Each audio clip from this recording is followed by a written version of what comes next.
So hello friend, power plant guide में एक बार फिर से स्वागत है। दोस्तों आज का हमारा जो टॉपिक है वो है relation between TDS and conductivity. तो टीडीएस और कंडक्टिविटी के बीच में क्या कोरिलेशन है, कैसे अगर हमें टीडीएस पता रहेगा तो हम कंडक्टिविटी निकाल सकते हैं, अगर हमें कंडक्टिविटी पता रहेगा तो हम टीडीएस भी निकाल सकते हैं। और हम लोग इस वीडियो में देखेंगे कि कैसे हमारा जो टीडीएस होता है वो कंडक्टिविटी से लेस होता है, यानी कि कम होता है। इन सभी बातों का डिस्कशन इस वीडियो में हम लोग डिटेल में करेंगे। तो वीडियो काफ़ी इन्फॉर्मेटिव होगा, काफ़ी नॉलेजफुल होगा, तो वीडियो के साथ बने रहें। और यदि आप इस चैनल पर नए हैं तो चैनल को सब्सक्राइब कर लें और बेल नोटिफिकेशन को ऑन कर लें ताकि इस टाइप का नॉलेजफुल वीडियो आपको सबसे पहले मिले। तो चलिए अब वीडियो करते हैं स्टार्ट।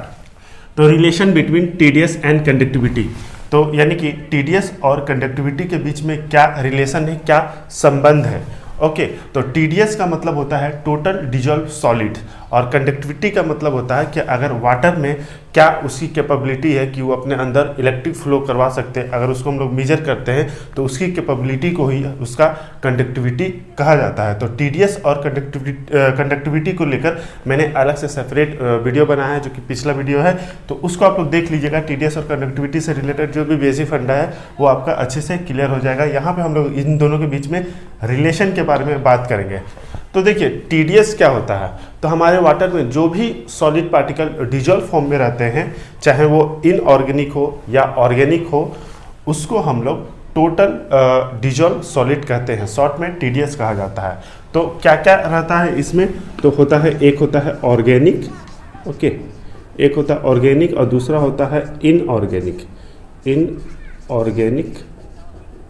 कंपाउंड। ओके, तो ऑर्गेनिक किसको कहेंगे, तो ऑर्गेनिक उसको कहा जाता है जिसमें कार्बन एटम जो होता है वो प्रेजेंट होता है। और इनऑर्गेनिक किसको कहेंगे, जिसमें लैक ऑफ कार्बन एटम होगा, यानी कि कार्बन की वहाँ पे कमी होगी। तो ऑर्गेनिक कंपाउंड का जैसे एग्जांपल कैसे हो गया, क्या हो गया, तो जैसे हो गया मान लीजिए शुगर हो गया, अल्कोहल हो गया,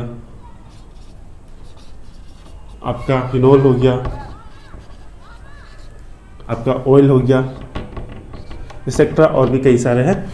इनऑर्गेनिक में क्या क्या आ जाएगा, तो जैसे आपका NaCl हो गया, NaOH हो गया, ओके, आपका हाइड्रोक्लोरिक एसिड हो गया, एक्सेट्रा, ओके, कई सारे हैं। तो ये सब हमारे जो वाटर में डिजॉल्व फॉर्म में जब रहते हैं तो उनसे हमारा टीडीएस इंक्रीज होता है। जितना ज़्यादा होंगे उतना हमारा टीडीएस जो है वो इंक्रीज होगा। फिर हम लोग कंडक्टिविटी के बारे में भी डिस्कशन किए हैं कि कंडक्टिविटी किसको कहते हैं। तो हमारा जो भी है ऑर्गेनिक और इनऑर्गेनिक जो हमारा कंपाउंड है, जब ये हमारा वाटर में डिसोसिएट होते हैं और हमें आयन प्रोड्यूस करते हैं, प्लस माइनस चार्ज देते हैं, जिनसे उस सॉल्यूशन में हमारा क्या है कि इलेक्ट्रिक फ्लो कर सके, तो उसको कहा जाता है कंडक्टिविटी। तो उसमें हम लोग बात किए थे कि जैसे आपका क्या है कि कंपाउंड जो है वो दो तरह का होता है। आपका एक होता है कंडक्टिव कंपाउंड और दूसरा जो होता था वो नॉन कंडक्टिव। कंडक्टिव किसको कहेंगे, जैसे जो आपका आसानी से इलेक्ट्रिक को कंडक्ट करा सके।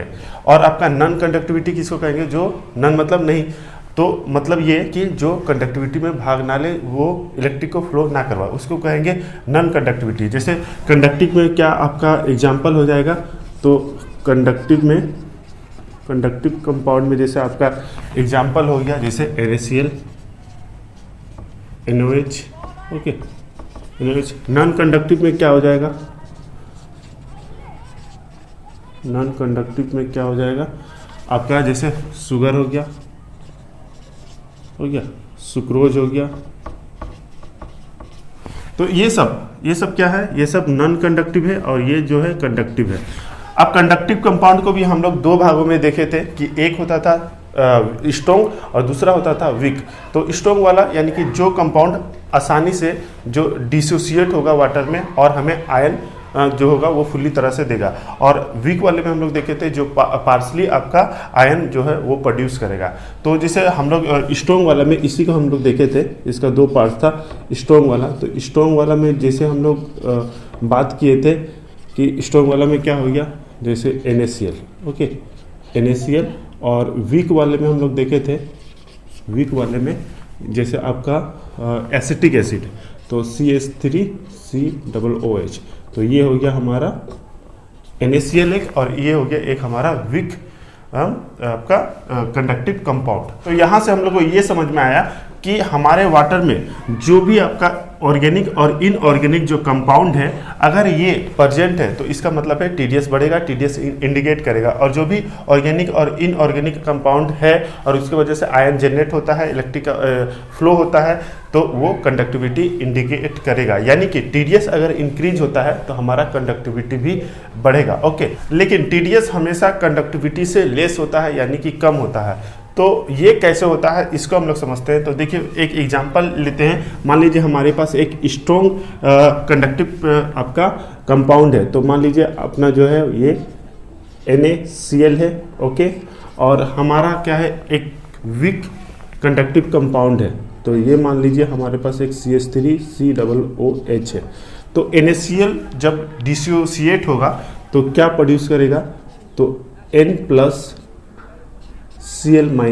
आयन जो है वो प्रोड्यूस करेगा।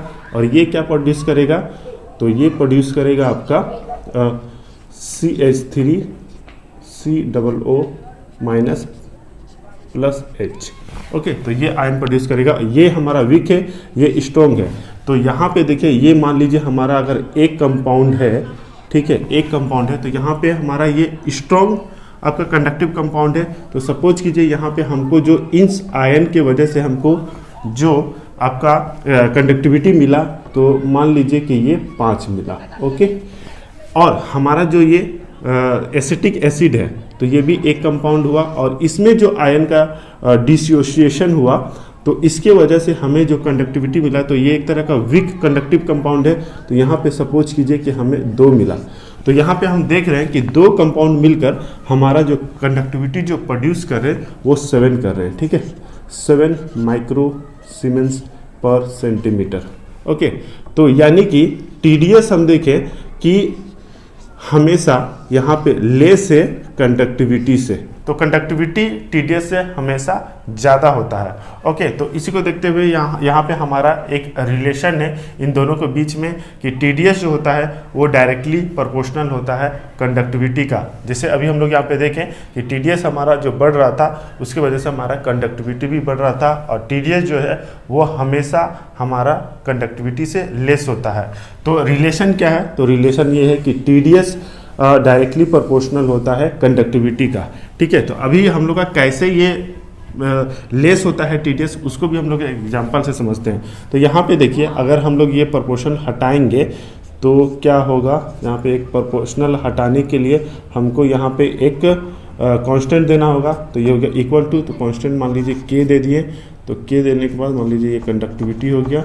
ओके, कंडक्टिविटी, तो इसी के को कहा जाता है कन्वर्जन फैक्टर, जिसका जो वैल्यू है वो वेरी करता है कहाँ से कहाँ तक। तो के का वैल्यू जो है वो वेरी करता है 0.54 से लेकर 0.96 तक।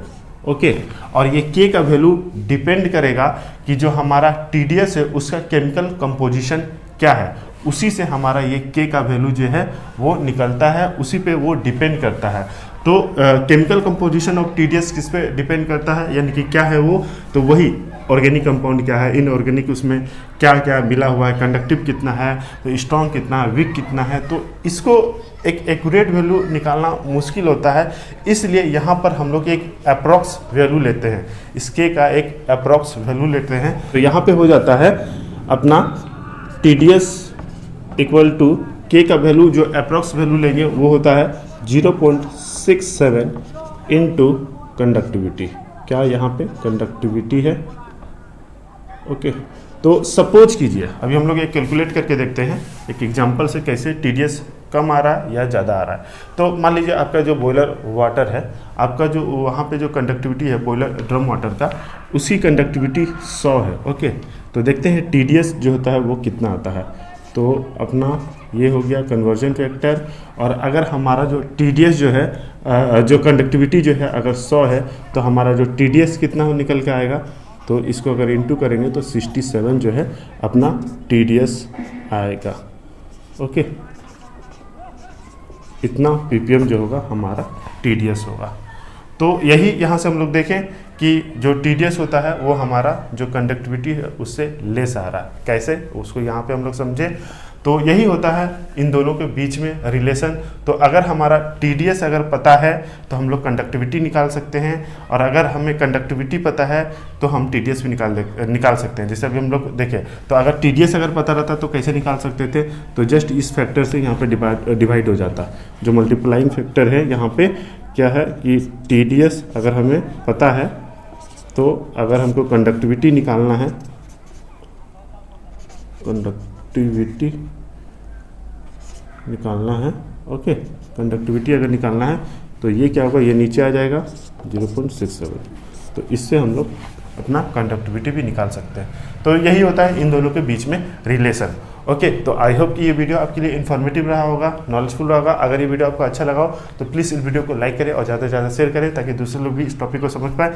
अब मिलेंगे नेक्स्ट वीडियो में कुछ इसी टाइप का नॉलेजफुल वीडियो के साथ। तब तक के लिए जय हिंद।